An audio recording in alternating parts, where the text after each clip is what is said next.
one of the most difficult things to teach for any offensive line coach, or actually any offensive player, is the ability to block people in the open field.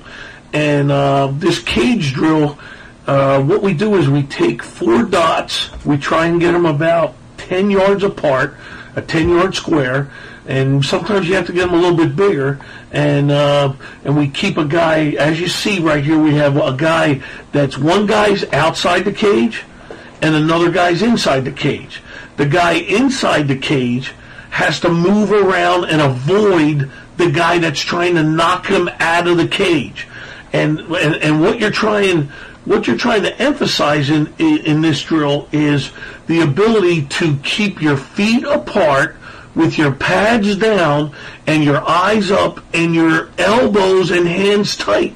Because the first thing guys want to do in the open field is grab and contain people. And we don't want to grab and contain you in the open field. You're probably a better athlete than us in the open field. All we want to do is assume good position and make you move, and that should be enough room to let the back run.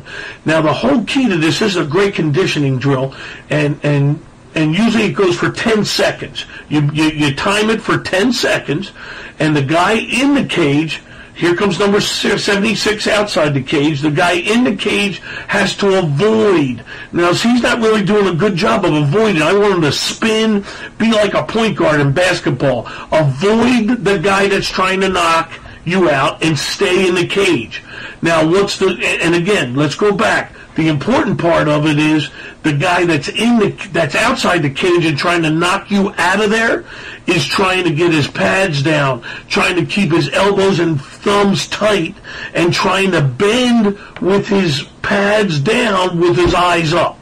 And it sounds like it's easy, but the common mistakes are hands outside, trying to contain, head goes down, okay, and feet cross over, okay, and you want to avoid those things in the open field. This is a great job, by the way, of Taylor Gadbois giving good effort and trying to grind the guy out of there, right?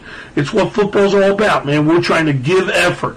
Now we're trying to show you where here's actually going back the wing receiver, the right guard and the center.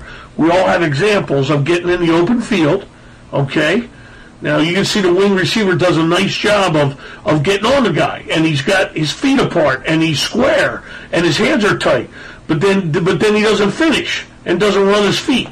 And that could be the difference between a play breaking for 8 or 10 and getting out of there could be a difference in the game. Now, the center and the right guard, you see them, they're making connections, and now you got to move. Move your feet. Get them moving. Create a hole. You know, it doesn't always mean that you're moving guys back towards the goal line and putting them on their back. It just means you're moving them and creating lanes for our backs to run in. Here's the right guard, obviously. He zone steps on a tight zone play. Actually, this is a wide zone. And you know, the defensive end works outside on our right tackle, so that puts him up on that linebacker, and now it becomes like an open field block. And he's engaging, and he falls off, and that's probably because he gets his feet crossed up. Because these guys, they're going to use their hands too, and they're going to throw you. So once you get connected, you have to work on your balance, and that's when it gets to your feet being apart and your weight being on your arches, so you have balance with your hands and feet working together. Now, that's a good job by him, though, as far as his connection with them. You know, you don't need a big-time hit or a big-time block.